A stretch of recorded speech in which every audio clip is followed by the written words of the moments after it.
शीतल सपारिया का जन्म दक्षिण मुंबई के आलीशान घर में एक प्रसिद्ध व्यावसायिक परिवार में हुआ। बचपन से ही उन्होंने मनोगत विज्ञान का अध्ययन करने के सपने देखे थे। वह घटना घटने से पहले ही घटनाओं का पूर्वाभास करती थी। अपनी किशोर अवस्था में एक बहुत ही विद्वान जैन ऋषि ने उन्हें अपनी ऊर्जा का उपयोग करने की सलाह दी। इसीलिए उन्होंने कला में महारत हासिल करने हेतु विदेशी सर्वश्रेष्ठ विद्यालय में अध्ययन किया। शीतल जी पेशे से लाइफ कोच है और वह प्यार, पैसा, करियर, रिश्ते, खुशी और शांति के मामले में लोगों की मदद करती है। उनकी विशेषज्ञता coffee cup reading, I Ching, drawing analysis, wine reading, room reading, emotional wellness coach, signature analysis, dream interpretation और बहुत कुछ है। उन्होंने कॉस्मोपॉलिटन, फेमिना, ग्राजिया आदि कई लेखों में छापा है। Hi, I'm Rahmat Syed, the host for today's show. Well, मेरे साथ हैं आज एक special guest. her name is Sheetal Sapariya. She is a life coach in terms of money, love, happiness, knowledge of peace. Well, जो रोज की जिंदगी में किस तरह से वो हमें पॉजिटिविटी दे सकती हैं, चलिए मिलवाती हूँ मैं आपसे हमारे स्पेशल गेस्ट को। Welcome to the show Sheetal. Thank you so much for having me on this wonderful show of yours. Thank you so much for coming here. Well Sheetal, जैसे मैं इनको बता रही थी तो आपने काफी चीजें अपनी लाइफ में की हैं इन डिफरेंट डोमेन्स, जैसे कि टैचोग्राफी है, then drawing analysis and dream interpretation, vastushastra, ये सारी चीजें, फेंग शुई, ये सारी चीजें आपने यूएसए से की हुई हैं। सो किस तरह से आपने ये स्टार्ट किया, या क्या चीज आपकी लाइफ की जर्नी किस तरह से रही है, क्या चीज से आप इंस्पायर हुई and you got into all this? Let me tell you कि मैं बहुत लकी महसूस करती हूँ अपने आप को, क्योंकि जब मैं छोटी थी I was just very blessed with the psychic abilities. और मैं एक जैन फैमिली से बिलोंग करती हूँ, सो हम लोग जैन सेंट्स में बिलीव करते हैं। जब मैं 13 साल की थी मैं एक साधु के पास गई थी और वो जैन मुनि थे हमारे, और उन्होंने मेरे को बहुत ब्लेस किया और मेरे को बताया कि आप को भगवान ने ये स्पेशल गिफ्ट्स दिए हैं और आपको इसका बहुत अच्छी तरह से इस्तेमाल करना चाहिए। आपको मेडिटेशन करना चाहिए एंड कार्मिकली आपको दूसरे लोगों को हेल्प करना चाहिए। तो वो जैसे कि एक रिस्पॉन्सिबिलिटी बन गया था मेरे लिए एट दैट एज कि एक बड़े सेंट ने मेरे को इतने सारे ब्लेसिंग्स दे के, जो उन्होंने इतनी अच्छी तरह से मेरे को समझाया, तो it had become a part of my life. और फिर मैंने सोचा कि मैं डेफिनेटली इस पे ही आगे चलना चाहूँगी। और जैसे ही फिर मैं अब्रॉड गई और मैंने अपनी पढ़ाई शुरू की, ऑन द वीकेंड्स मैं जाती थी और ये सारे कोर्सेज करती रहती थी, because I was very interested ये सब अकल साइंस है क्या एक्चुअली, और ये जानना चाहती थी कि क्या ये सारे एक ही रास्ते पे आके रुकते हैं, कि ये सारी चीज़ें जो है वो अलग अलग रास्ते पे लेके अलग उनका एक फ्यूचर होता है, या अलग उसकी कोई समझ होती है, कि क्या ये सब आके एक ही तरह से मिल जाते हैं। तो ये सोचने के लिए मैंने सोचा कि मेरे को सब कुछ ही जानना था, तो इसीलिए मैंने ये सारे मोडालिटीज जो है अलग अलग सीखने की कोशिश की। वाह। तो जब आपको आपके मुनि ने बताया और वो चीज को फॉलो करना भी बहुत बड़ी बात होती है, तो I think that's a very great thing that you did, because बहुत सारे लोग बोलते हैं but people actually don't get into that कि नहीं ठीक है, they don't take it seriously, वो अपने चीजों को फॉलो करते हैं, दे लिव देयर लाइफ जैसे उनको चाहिए। तो I think that's a very lovely thing which you did, उनकी बातों को सीरियसली लें। So how are you feeling after doing all these things? Well, I am feeling very good. मेरे को बहुत अच्छा लगता है, क्योंकि मेरी फैमिली बहुत एक रिलीजियस और रिस्पेक्टफुल फैमिली रही है, एंड मेरे लिए my parents were very guiding force, और वो लोग ने हमेशा कभी ये नहीं सोचा कि ये बेटी है और इसको कुछ इतना अलग करना है तो हम शायद उसको करने दे, नहीं करने दे, ऐसा कभी नहीं हुआ था। सो इतना मोटिवेशन लव था मेरे घर से, तो ये सब करने के लिए बहुत आसान हो गया था मेरे लिए। सो ये जो ड्राइंग इंटरप्रिटेशन हम कहते हैं, ड्राइंग एनालिसिस, तो इसके बारे में आप कुछ बता सकते हैं in detail, what exactly it is, and किस तरह से एज ग्रुप में होता है स्पेसिफिकली, या इसका सर्टेन कोई ग्रुप एज ग्रुप है? लकीली मैं आपको ये बताना चाहूंगी कि ड्राइंग एनालिसिस इज मीडियम जो है वो किसी के भी एज ग्रुप के लिए काम आता है, चाहे वो बच्चा हो, चाहे वो अडल्ट हो, चाहे वो टीनेजर हो, सबके लिए। इसके बेनिफिट्स ये हैं कि जब एट अ टेंडर एज, जब बच्चा बहुत छोटा होता है, तो उसको अगर हम लोग को एक तरीके से मोल्ड करना है, जैसे कि अगर वो उसको ADHD प्रॉब्लम है या हाइपरटेंसिव है या उसको एंगर इश्यूज हैं, एग्रेसिव चाइल्ड है, तो ये सारी चीज़ों के लिए तो बहुत ही काम करता है। और जैसे कि टीनेजर्स में जब वो अडल्ट एज में वो आते हैं, तभी दे ऑल्सो फील कि उनको प्रेशर बहुत रहता है of performance, society pressure, undue underlined pressure जो है वो बहुत ज़्यादा रहता है। बिकॉज उनको पहले से ही बचपन से बोला जाता है कि आपको इसी तरह बिहेव करना है कि उनकी एक अलग दुनिया में वो रह पाए, जिसमें से वो निखर के बाहर निकल आ सकते हैं, अपनी एक सोच बना सकते हैं, एक पहचान बना सकते हैं। और उसके लिए ये बहुत इम्पोर्टेंट है कि उनका एक फ्री फ्लो होना चाहिए, और ये फ्री फ्लो उनको ये कैनवस पे या पेपर पे मिल सकता है, जहाँ पे वो अपनी सोच के हिसाब से कुछ भी ड्रॉ कर सकते हैं, कुछ भी समझ दे सकते हैं। कि कभी उनको अगर लगता है कि मेरे को ये स्काई है वो पिंक कलर करना है, कि मेरे को ये पिजन्स हैं या ये बर्ड्स हैं उनको रेड कलर करना है, ये जरूरी नहीं कि वो ब्लैक ही हो। तो वो फ्रीडम जो है वो अपनी एक दुनिया में चले जाते हैं and they are being able to express themselves very beautifully. और जो अडल्ट्स रहते हैं, जब भी उनके कोई सिकनेसेस हैं या उनके कोई सप्रेस फीलिंग्स हैं, जैसे कि वो ये सारी चीज़ें बचपन से लेके घूम रहे हैं, जैसे कि वॉर में जिनके पेरेंट्स जैसे कि सोल्जर्स हैं या तो डॉक्टर्स हैं या तो देयर आर स्पेशलिस्ट, और वो अपने बच्चों को बहुत टाइम नहीं दे पा रहे हैं, या तो सिंगल पेरेंट्स है, तो वो लोग की जो लाइफ रहती है वो बहुत डिफरेंट रहती है। उन्होंने बहुत सारा कुछ सहा होता है उनकी जिंदगी में, तो उनके इतने सारे इमोशंस जो है क्लॉग्ड रहते हैं, तो उनको पता ही नहीं चलता है कि ये सारे इतने इमोशंस मेरे अंदर कब से हैं, कैसे हैं। तो जब वो कोई डॉक्टर के पास जाते हैं, और अगर वो ये ड्राइंग के हिसाब से अगर हम लोग डॉक्टर के साथ बात करके उनको समझा सकते हैं कि ये इसका पर्सपेक्टिव है या ये उनकी सोच है, तो वो इलनेस के लिए डॉक्टर को बहुत इजी हो जाता है समझने के लिए कि इसको क्या तकलीफ है। कई बार आपने देखा होगा कि क्लाइंट जाता है डॉक्टर के पास और वो बोलता है मेरे को सर में दर्द है,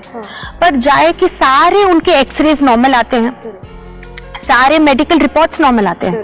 पर समझ में नहीं आता है कि क्या प्रॉब्लम है। That kind of little fear जो उनके अंदर बन जाता है, बिकॉज ऑफ एक्चुअली कुछ रहता नहीं है, बट बहुत सारे मेंटली उस तरीके से इम्पैक्टेड रहते हैं। लॉट ऑफ फियर साइकोसिस जो बोलते हैं, लॉट्स ऑफ हिडन फियर्स बोलते हैं, वो बचपन से एक तरीके से आ जाते हैं, because these things come from the parents. तो जैसे कि ड्राइंग एनालिसिस में एक चीज बहुत इंपॉर्टेंट है, 0 to 7 years जो बोलते हैं वो मदर का टाइम होता है। जो मदर सिखाती है वो बहुत इंपॉर्टेंट प्ले करता है, और 7 to 14 that tender age the father's role is very very important, क्योंकि उस टाइम में अगर पिता नहीं रहते हैं या उनको गाइड नहीं करते हैं, वो बच्चे रिस्क टेकर नहीं बन सकते हैं। They will always have issues, जैसे कि उनको फियर रहेगा, उनको कॉन्फिडेंस कम ही रहेगा, वो एक डिसीजन नहीं बना पाएंगे। सो जैसे आपने कहा कि 7 to 14 जब डैड का टाइम होता है, 0 to 7 मॉम का टाइम होता है, तो जो सिंगल पेरेंट्स है या जो फेल्ड मैरिजेस से गुजर रहे हैं, so what kind of motivation you can give them? See, जैसे कि सिंगल पेरेंट्स रहेंगे, पर अगर उनके पास नाना नानी है या ग्रैंड पेरेंट्स है या तो कोई close associate which is a male dominant figure, अगर वो भी रहेगा और उनको अगर वो गाइड करते हैं, तो it is a good issue, because फिर वो आगे जाके वो एटलीस्ट कम से कम उनके लाइफ में कोई मेल इम्पोर्टेंस होना चाहिए जो उनको समझा सके या उनको बता सके कि taking this risk in life is okay and is normal, it's normal, to fall is to normal. Correct. Because लोग इतना अभी इस तरीके से जिस तरह से एजुकेशन हमारा आगे बढ़ रहा है, you know people are getting educated, तो ऐसा बहुत वो रेस में जब हम बच्चों को दौड़ाते हैं कि यू नो ये ऐसा आया है, फर्स्ट आया है तो you also got to be first, अगर हम फर्स्ट आते थे क्लास में तो आपको भी फर्स्ट आना है। तो आई थिंक वो सारे जो प्रेशर हम आजकल की जनरेशन को भी दे रहे हैं, which is also wrong. I think अभी जैसे ड्राइंग एनालिसिस आपने कहा कि अब जैसे आर्ट को हम ये आर्ट हो गया, एक्टिंग हो गया and all these you know professions जो है हम लोगों को अपने बच्चों को पुश कर रहे हैं कि ठीक है, you know if you want to take up that passion you are free to take it up. तो वैसे ही ड्राइंग को लेकर लाइक बहुत सारे बच्चे आर्ट जानते हैं, ड्राइंग करना जानते हैं, तो इस ड्राइंग के अकॉर्डिंगली लाइक कैसे पता लगता है, like how is it related scientifically? See this medium has been a very old system, बोल सकते हैं कि 1900 से चालू है, where drawing analysis has been very scientifically proven, जहाँ पे बच्चों को जैसे कि कोई बच्चे रहते हैं वो बिल्कुल ही एक्सप्रेस नहीं कर पाते हैं, वो बोल नहीं पा रहे हैं, तो उनके लिए ये मीडियम सबसे बेस्ट रहता है, बिकॉज वो अपने सारे जो हिडन फियर्स हैं वो बाहर निकालेंगे। जैसे कि उनके पास कोई ना कोई हीरो रहता है, सुपरमैन रहता है या कोई भी character hero that they follow और दे बिलीव, तो वो हीरो के पैटर्न से we can realise a lot of thing कि उसका हीरो, अगर कोई बच्चे बताते कि they are only flying in the sky, और कभी बताते कि they are only in water, sometimes they are depressed, those heroes are depressed, तो इस तरीके से पता चलता है कि उनके दिमाग में क्या चल रहा है, किस टाइप के प्रेशर्स चल रहे हैं। सर्टेन कलर्स, अगर कोई बच्चा बहुत सारा ब्लैक से स्क्रिबल कर रहा है, सो वो बताएगा कि वो बहुत स्ट्रेस्ड आउट है, एंड वो अपनी फैमिली लाइफ में आइदर वो बच्चा देख रहा है कि पेरेंट्स के बीच में बहुत आर्ग्यूमेंट्स हो रही हैं, there is no peace at home, because बच्चे जो हैं ये चीज बहुत जल्दी उनको समझ में आती है जब नॉर्मल एनवायरनमेंट नहीं दिया जाता है, उनको तुरंत समझ में आता है कि कुछ ठीक नहीं है, एंड वो इतने छोटे होते हैं कि वो अपने इमोशंस एक्सप्रेस नहीं कर पा रहे हैं अपने पेरेंट्स के सामने कि ये आप झगड़ा करना बंद कर दो, या तो ये चिल्लाना बंद कर दो, या तो यू नो दादा दादी चिल्लाते हैं, या तो घर में एक एटमॉस्फेयर होता है which is not child friendly, तो उनके एक्सप्रेशन पेपर पे बहुत अलग तरीके से निकलते हैं। वो लोग बहुत काला ड्रॉ करेंगे, बहुत मोटा ड्रॉ करेंगे,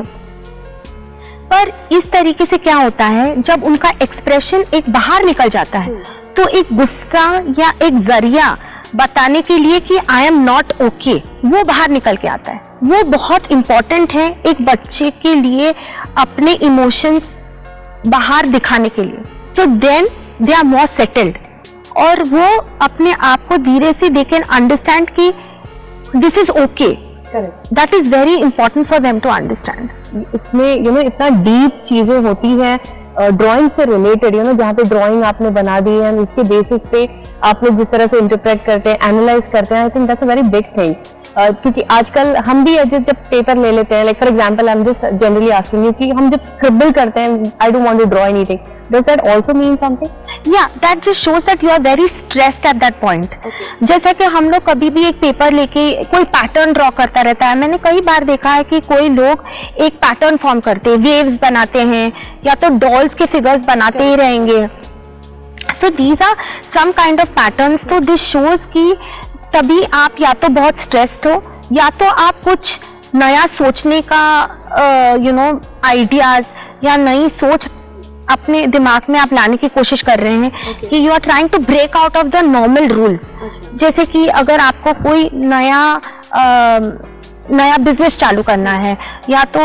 नई कोई कंपनी खोलनी है या तो कुछ नया सोचना है, तो एक कंफ्यूज स्टेट ऑफ माइंड में रहते हैं, तो तभी भी मैंने देखा है कि कई लोग स्क्रिबल करते रहते हैं, trying to think, they keep signing, अपना नाम लिखते रहते हैं। I think that is more of trying to find out an identity. अपने आप को खोजने की सोच में बहुत सारे लोग अपनी खुद की साइन करते रहते हैं, बिकॉज दे वांट दिस कि मैं अगर इस लाइफ टाइम में यहाँ पे आया हूँ तो मेरा पर्पस क्या है। So many people have this thing कि मेरा पर्पस है क्या एक्चुअली, मैं आ तो गया हूँ पर कभी समझ में नहीं आ रहा है मैं क्या बनूं, कैसे बनूं। एक इतना प्रेशर जो है कि पहले तो था कि यू नो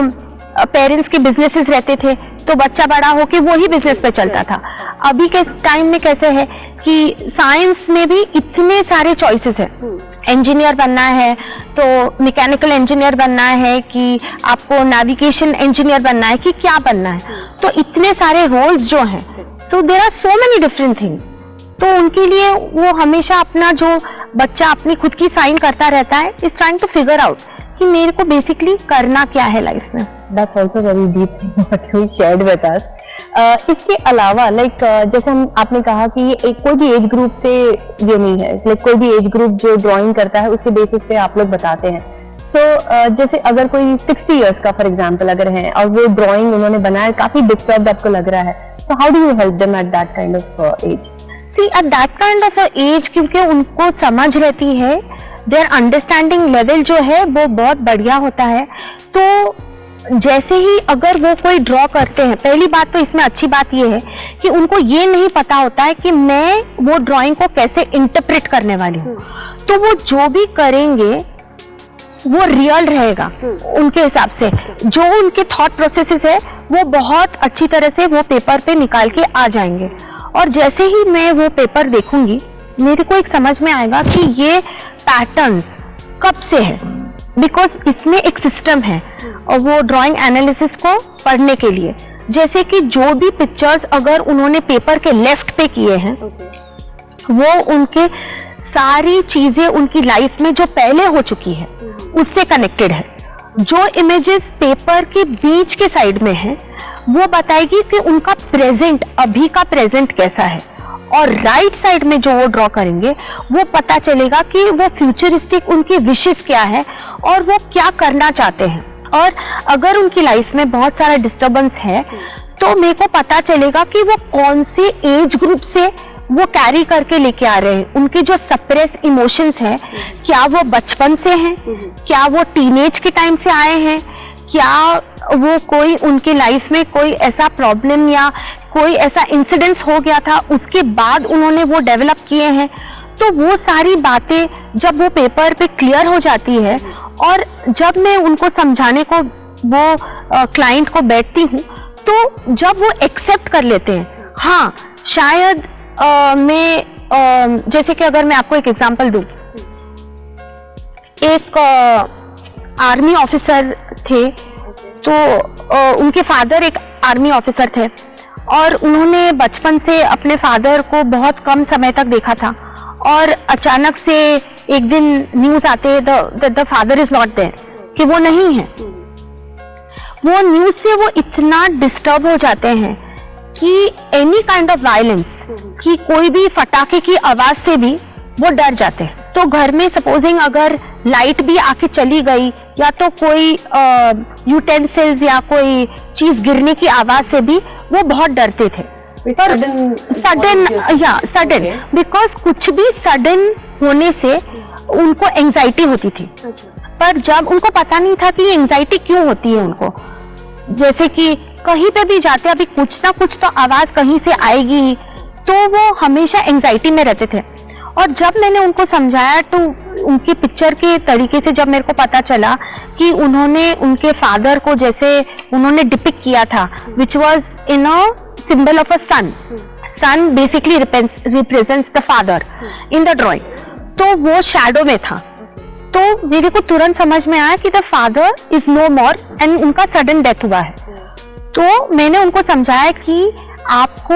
ये इश्यू सॉल्व करना पड़ेगा, और जैसे ही उन्होंने इस चीज को फॉरगिव कर दिया एंड ही अंडरस्टूड कि ये उनके फादर का एक करियर था and he was a army officer, और ये हो सकता था किसी के साथ भी हो सकता है, then you are in a war. और जैसे ही उन्होंने इसको एक्सेप्ट किया एंड मैंने वो पैटर्न चेंज करने के लिए उनको चीजें और एक्सरसाइजेस दी थी ऑन पेपर, उन्होंने वो करना चालू कर दिया और उनसे उसको बहुत ही राहत हो गई और ये पूरा जो एंजाइटी मैटर था वो चला गया। तो जब कोई मतलब जब लोग आते हैं आपके पास और ये सारी डिस्टर्ब चीजें होती है उनकी लाइफ का जो हिस्सा रही होती है, तो वो लोग एक्सेप्ट भी करना चाहिए when you are guiding them.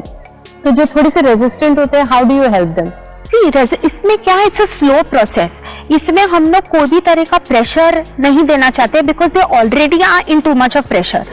तो उनको बिल्ड करने के लिए हम पहले क्या बोलते हैं उनको कि जो भी उनके दिल में दिमाग में जो भी पेंटिंग्स आती है या ड्राइंग्स वो करते हैं, मैं सिर्फ उसको पहले लेके उनको पहले समझने की कोशिश करती हूँ कि ये कहाँ से आ रहा है। फिर कॉन्वर्जेशन करके, कलर थेरेपी यूज करके, देयर आर सर्टेन कलर्स जो उनको बहुत पसंद आते होंगे, certain colours they don't like, वो सब धीरे धीरे समझ के फिर जब मेरे को पता लगता है कि अभी ये ओपन है कि कोई गाइडेंस लेने के लिए, धीरे धीरे करके फिर मैं वहां से उनको बात करके उनके दिमाग को समझ के मैं उनको उस तरीके से मोल्ड करती हूँ। वेल शीतल, आपने इतने ड्राइंग के बारे में इतनी सारी चीजें हमारे साथ शेयर की है शो में, and that was fantastic and awesome, because ये सारी चीजों से मैं खुद भी अवेयर नहीं थी। So thank you so much for sharing with us. But before signing off, आपको कोई लास्ट मैसेज आपको देना है अपने व्यूअर्स को, some positive message for them? Surely, एक चीज मैं डेफिनेटली बोलना चाहूंगी कि जो पेरेंट्स को पता है कि उनके बच्चे एक्सप्रेस नहीं कर पा रहे हैं, या तो टीनेजर्स में भी बहुत आजकल कमिटमेंट फोबियाज रहता है, जहां वो कमिट नहीं कर पाते हैं या तो एनी रिलेशनशिप या तो करियर को लेके, या तो वो डेडिकेटेड नहीं हो सकते हैं ये सोच के कि 4 दिन वो कोई चीज करते, 5वें दिन बोलते हैं मम्मी ये मेरे से नहीं हो रहा है। उन सारी मदर्स को या उन सारे बच्चों को अगर ये ड्राइंग एनालिसिस करवाया जाए तो बहुत ही फर्क पड़ता है उनके एजुकेशन में, उनके मार्क्स में, उनके ग्रोथ में, उनकी पर्सनालिटी में, एंड इवन फॉर अडल्ट्स, जैसे कि if they are looking out for calmness, या तो उनको स्थिरता चाहिए, कामनेस चाहिए, क्योंकि ड्राइंग और पेंटिंग एक ऐसी चीज है कि जब हम वो फ्लो में करते हैं हम कोई दूसरी बात सोच ही नहीं पाते हैं। अगर आप ड्राइंग या कलरिंग करने बैठेंगी तो आप उसके अंदर इतने इन्वॉल्व हो जाते हैं कि आपको कोई दूसरी चीज डिस्टर्ब नहीं करती है, तो वो टाइम पे वो चीज बहुत मेडिटेटिव हो जाती है। जैसे ही हम नॉर्मल योगा में मेडिटेशन करते हैं, ये सेम प्रोसेस हो जाता है, और ये प्रोसेस से हमको ये नहीं पता चलता है कि कितना टाइम चला गया है, और इतनी खूबसूरती से जो भी सारे प्रॉब्लम्स हैं वो हम धीरे से इनको टैकल कर सकते हैं। तो मैं डेफिनेटली व्यूअर्स को ये बोलना चाहूंगी कि ये मीडियम जरूर से ट्राई करना चाहिए, क्योंकि नॉट ओनली साइकियाट्रिस्ट हेल्प, जो बोलते हैं कि साइकोलॉजिकल हेल्प की साइकियाट्रिस्ट के पास जाओ, वो बच्चे जो वर्बल होते हैं वो बोल के अपने आप को एक्सप्रेस कर पाएंगे, पर बहुत सारे ऐसे लोग हैं कि बहुत सप्रेस्ड है बचपन से और वो उनके लिए बोलना बहुत डिफिकल्ट है, तो उनके लिए ये सबसे बेस्ट मीडियम है। That's a very positive message, because जो इंट्रोवर्ट्स होते हैं वो इस तरीके से इस पैशन को, ड्राइंग सारी चीजों को लेकर वो पॉजिटिविटी अपने लाइफ में ला सकते हैं अगर उनको ड्राइंग एनालिसिस जैसे आपसे अगर कोई हेल्प मिल पाए। So thank you so much for coming on our show. Well, thank you viewers. I hope you all enjoyed the show with us. And शीतल ने अपने नॉलेज एक्सपीरियंस के साथ जो ड्राइंग एनालिसिस पर हमें इन्फॉर्मेशन दी है, आई होप आप लोगों को भी काफी हेल्पफुल रही होगी। मुझे रही है। I enjoyed the show. So हम फिर मिलेंगे एक नेक्स्ट शो पे एक नई टॉपिक के साथ with Sheetal. Keep watching us and smile. Thank you. Thank you.